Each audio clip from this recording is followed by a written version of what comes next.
And I'm going to go through some routines, some maneuvers. For shoulders and neck, start on the left hand side and take the right hand and then get onto the trap and pull the trap into the collarbone, and then again you do the same with the left hand. Now we're working on the left, so cross the right foot over the left, and basically turn your head. If you get really close in, turn your head and you'll start to feel that tension line through here really quickly. So turn the head. When you get to the point when it's either painful, sore, or enough, then deep breath in through the mouth. And as you exhale, just rotate a little further. Now it goes without saying, pelvic floor is engaged straight away, and again.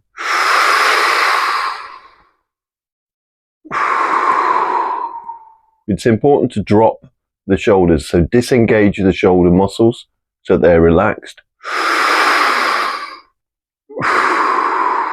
I'm using the hands to pin, so the only effort is coming from the hands.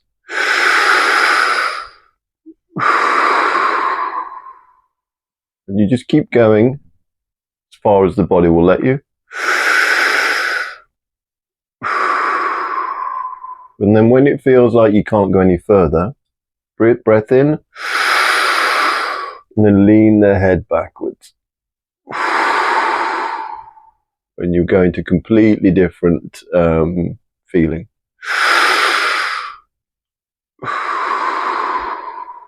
Because the neck and the shoulders are so tense and so tender, only ever move on the exhalation.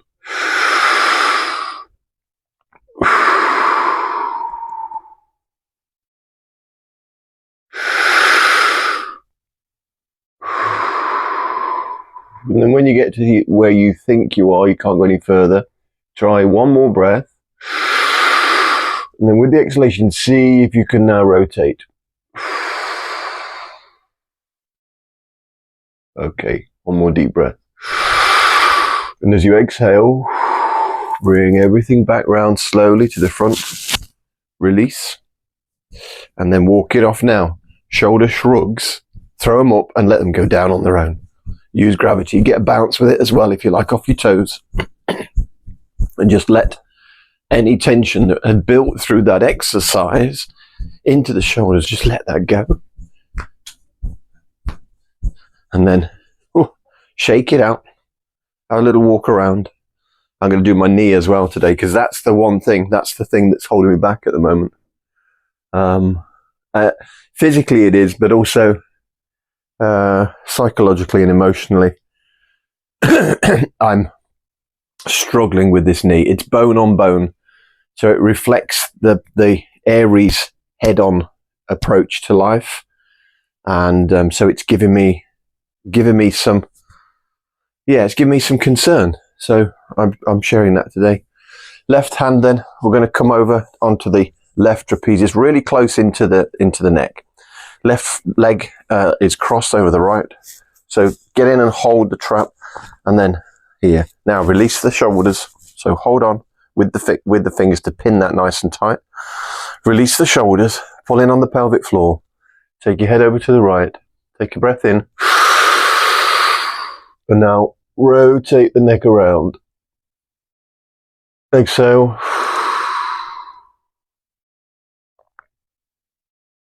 So it's 5:15 in the morning, and that should have been inhale, wait, and then rotate the neck when you're exhaling. So let's do that again. So inhale,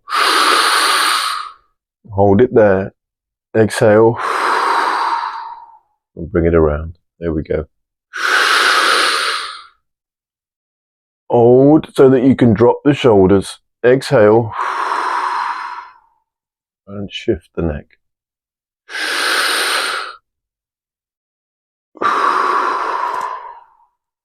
Okay.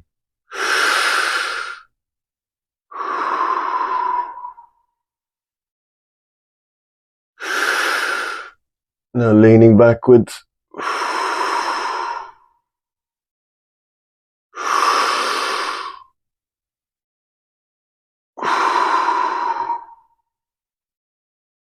And again. When it feels like you can't go anymore, so deep breath in. And then as you exhale, rotate. Get that little bit more. Oh, there we go. And then inhale.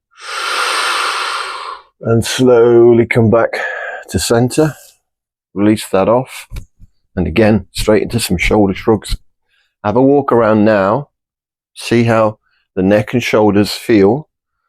We start in the neck for the shoulders. We can obviously start in the head. But if we start here, notice the difference straight away. So the other one which I found is helping before I even do shoulders is that my shoulder, what's it called? Well, I'm calling it the T-strap twist. I'm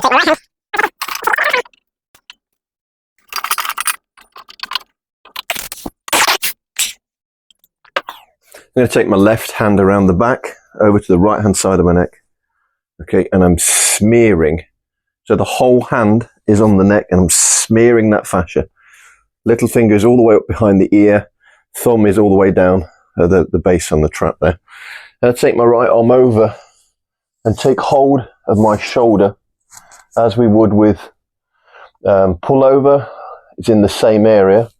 Okay, and then I'll just let gravity pull those. Now come into soft knees, little pelvic twist forward just a little bit. Pull up on the pelvic floor, navel towards the spine, and then just rotate. You get to this point where you feel you can't go anymore. Then deep breath in. Straighten the spine, push the bum back, come into a squat. Relax and let it go. And again. Progressively stretching on the exhale. Now allow gravity to bring the head, the shoulders forward a little. Curve the spine. Moving only on the exhale.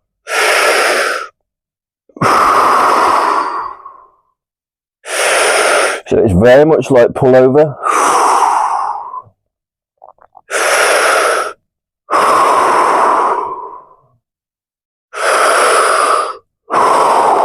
Okay, release that.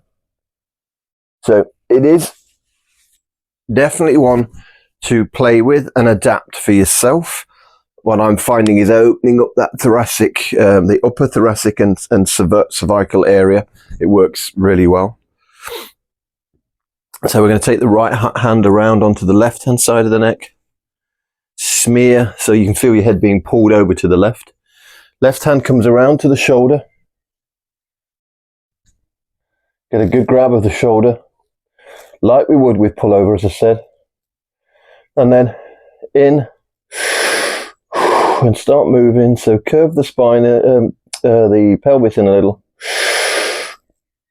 Get the pelvic floor engaged. Move only on the exhalation.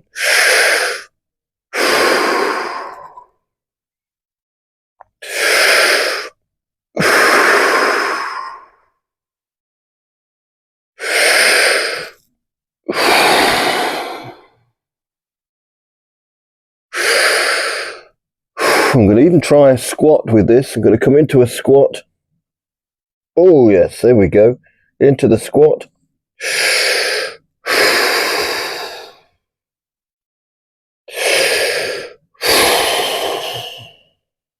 Okay, and release that. Gently standing back up. Oh. So as I say, I am playing with this. There may be different ways of approaching it with the breath. The squat might work really well. It felt good. It's definitely opened up this whole region here. So it's very direct for the thoracic spine. And I was working yesterday on another one, which is to open up the shoulder here. So they take the hand around the back and over to this side and you grab your hands and then pull yourself around. So it works as well with the rotation. So pull yourself. Try both sides. See, with that one we tend to go with it. So try and keep the hips in front and pull and open that shoulder. Head goes the other way. So we're opening the chest, and where the shoulder comes into the pectoral, and then 3 in through the nose, out through the mouth. Really focus on breathing into the shoulder joint. Relaxing the shoulder down, the arm. Pressure's coming from my left hand through the right hand. And then 3 through the mouth.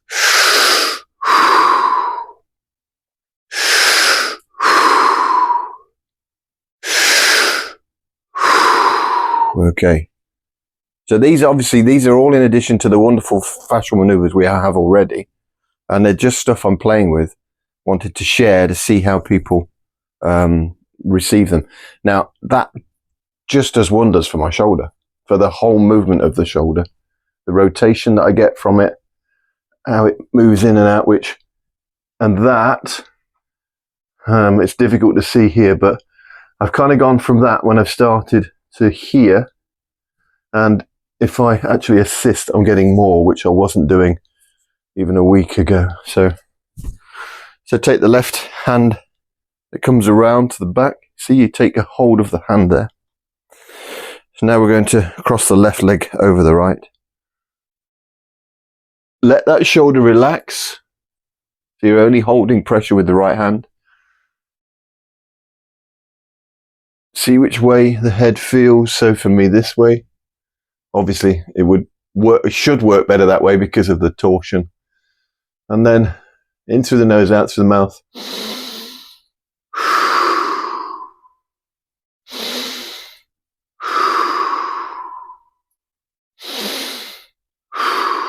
And feel it getting into that shoulder and in towards the start of the pec there, and in through the mouth, out through the mouth.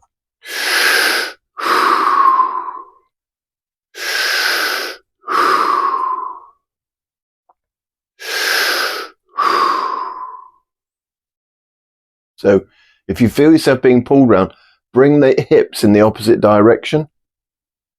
So I'm purposely going to do it now. I'm going to pull the hips over there, and now I'm going to pull the body over. There we go, to release even more. And again, there we go. And then release that off. And see what difference that makes. So that one specifically seems to open the joint really well. The one before it does the same with opening the back through the thoracic and cervical hinge, through that pumping area of the thorax. Jaw, let's do the jaw, and then we'll go on to feet. And so we are looking at hips here, as well as the jawline, yeah? So we do the vagus nerve release. Obviously, we do get quite a tight push and pull out, but a tight line. So come in quite early. You can come in kind of midway to the collarbone. So early, push it down and then out, and then take your fingers onto the right on the edge of the jaw, against the neck there, and then smearing them up, and then push away. Come into the squat, engage pelvic floor, and then rotate around to the left and push over to the right. So I've really got into that today. Excuse me. And then the normal 3 breaths here.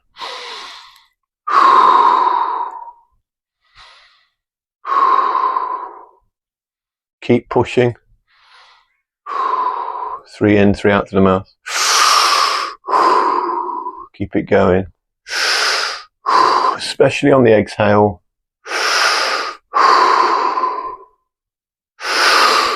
And then release. So if you, like me, if you have this hump and you've got a bit of a thing here and the chin comes forward, by releasing this line, it's able to bring the neck back and take some of that pressure off. So it takes the pressure off the lower part, the neck, and the upper part of the thoracic spine, which is why I'm specifically doing it. So again, kind of midpoint, push it down and then out. You'll get it quite quickly. We're looking at that point of the jaw right into the neck, smearing. Good morning, squirrel. Oh no, it's pigeons. A little dip down, come around to the right, and then bring that over to the left, starting to tear, and then in.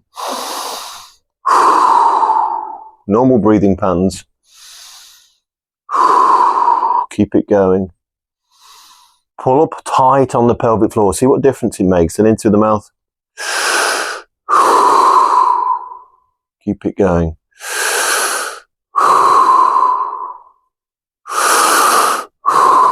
And if you're tender, finish on an exhalation. So,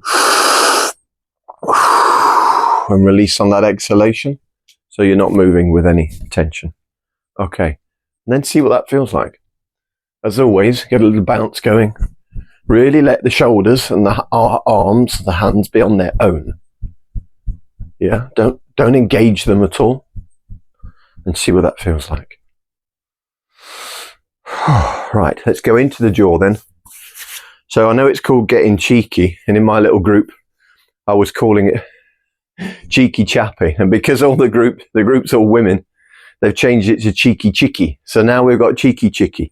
So you know the drill, right hand down, thumb down, fingers towards the rear, left hand, thumb up, fingers towards the front, and it's in and twist. So what we're going to do is push in with the jaw closed, and then we'll do 3 breaths in through the nose, out through the mouth. Then we'll open the jaw and repeat. So let's go.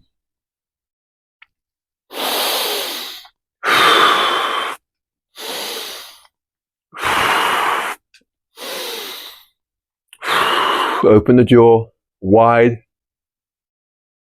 Keep the pressure on.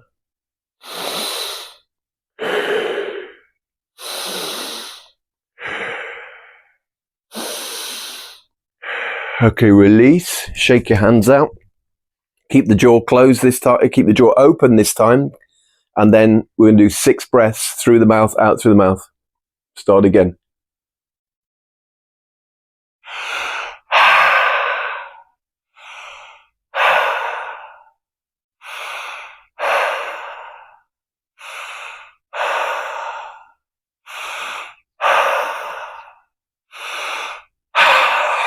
Let that go. Now, relax the jaw. Move your head quite violently left to right. Let the tongue go.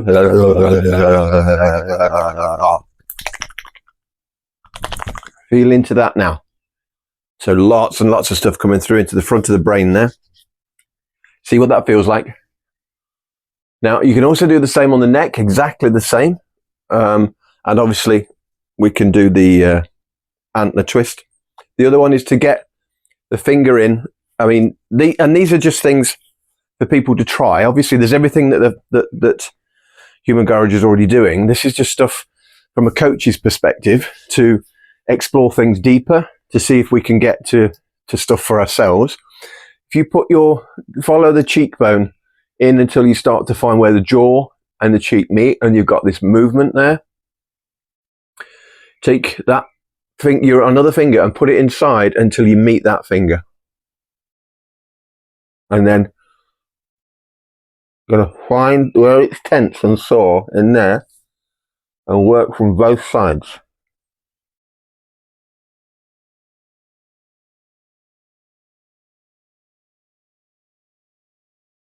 Open the jaw.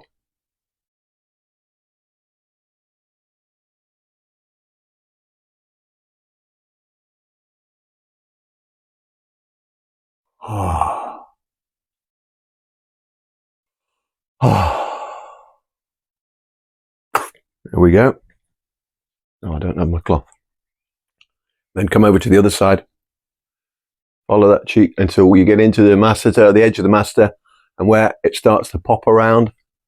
Get your finger in there. Try and find your finger. And then find you're coming into the jaw, between the jaw and the cheekbone. Yeah. And then work them together. There it is. Oh.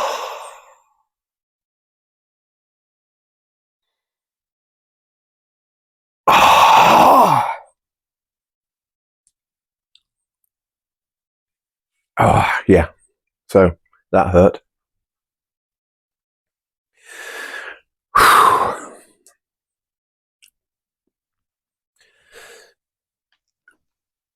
Oh. So my knee, right knee, isn't particularly nice. Oh, it doesn't matter how many times I try and get that in there, it's not going to work, is it?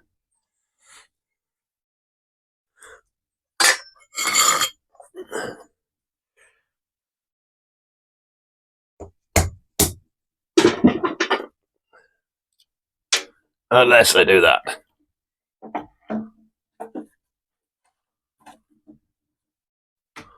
There we go.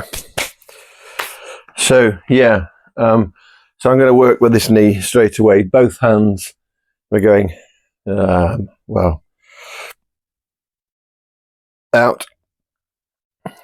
Turn the pelvis, drop the shoulders, lift the chest, push the chest out, chin up, and then chin in. And I'm getting into here with me as well, because, again, I have very limited rib cage movement laterally because of the compressions in my spine. And then relax everything off. So I'm holding with my hands only, focusing on relaxing and taking that knee, that fascia around.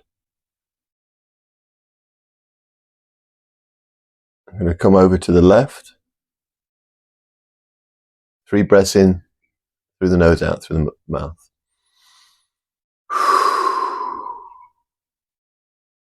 Really consciously looking to get more on with the release as I breathe out.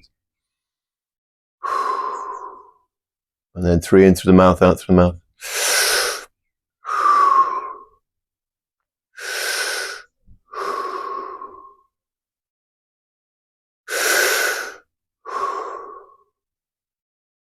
And now, rather than get up and do anything, I'm going to come around the back of that knee immediately, taking my foot away and out, so I'm getting more rotation. And going with that, again, same location, same direction rather, that I did with the knee. Sit up nice and straight, pelvic tuck floor is engaged, shoulders are down. Again, head's coming over to the left. We'll try the right. No, definitely the left. And then normal breathing pattern.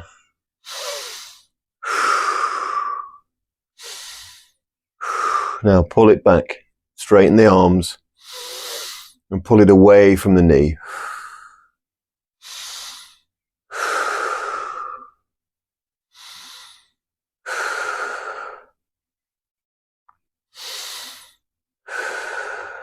Okay.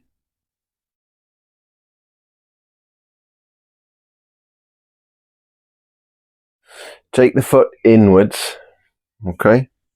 And then just gently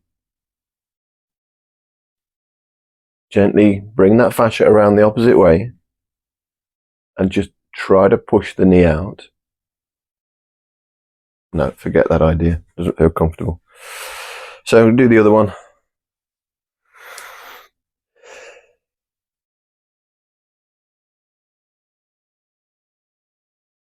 So again, bring yourself into the form of it. Relax the shoulders.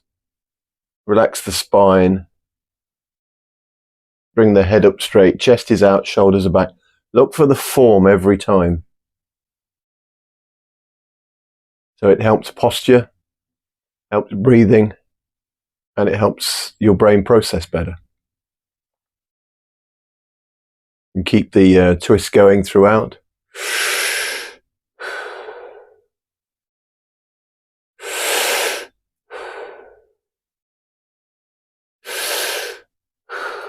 Okay.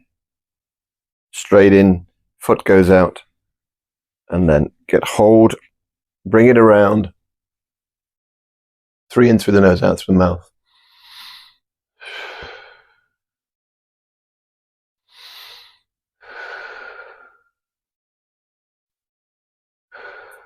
In through the mouth, out through the mouth. And now pull it away. So straight arms, pull it away from the joint.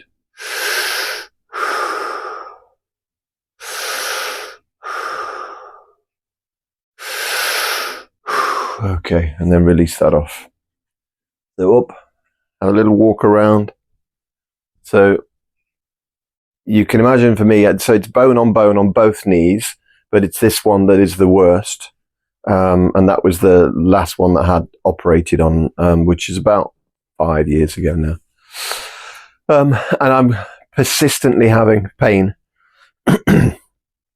which is getting worse with walking, but it's inside the joint, right in the head of the joint.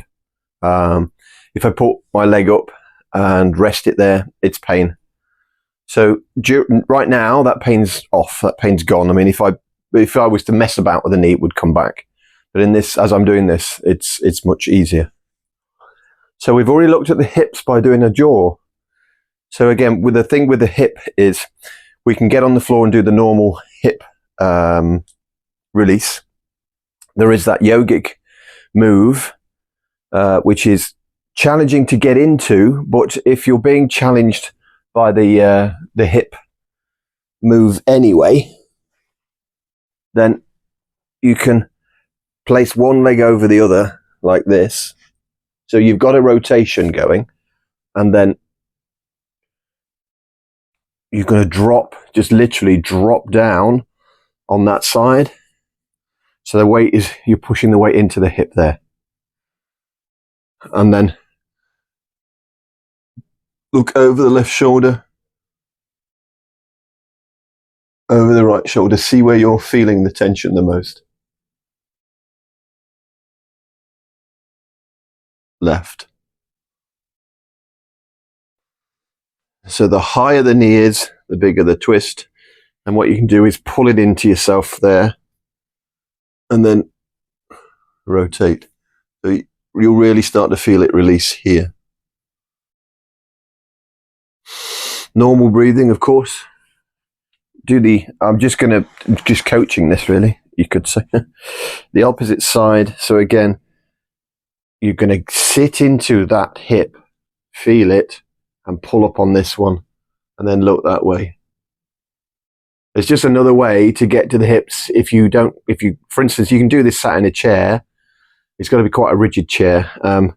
So if you can't get in the floor and do anything, and then just sit there, and then just pull and rotate the neck around as well, and breathe into it. And use it as a progressive stretch. So each time you exhale, pull it even more. And then really get into good posture. So bring the shoulders back, chest out. And again, all of this will alter that posture. You'll feel the knee wanting to come down. You can progress to this, obviously, and sit in more, and come back a little bit more. And then again, pull. Try those out, see what you think.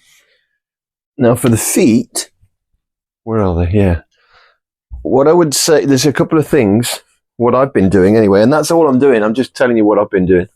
My feet are filthy walking down my garden this morning. Is to use your fingers, chopsticks or a pencil, and then go in between the webbing and release the webbing off at least once a day. I'd probably go for 3 times a day to release the webbing. These 2 toes, and it's the same 2 toes on the other foot, I had early stage frostbite in 30 years ago, and I can routinely wake up to one big fat toe and cold blisters on the other foot because the circulation was damaged. The nerves were damaged. So I've been working on those 4 toes especially since really November. And I'm just doing this quickly, but you can spend a minute on each one of these. And yeah, what will happen? I mean, so this morning it's cool in here. This toe's already purple. Hence why I've got that going anyway. But yeah, a minute. Oh, can't even see that, can you? So it's putting the fingers in between the webbing. So we'll start this again. So with the feet, you can put your fingers, a chopstick or a pencil in between the webbing on your toes.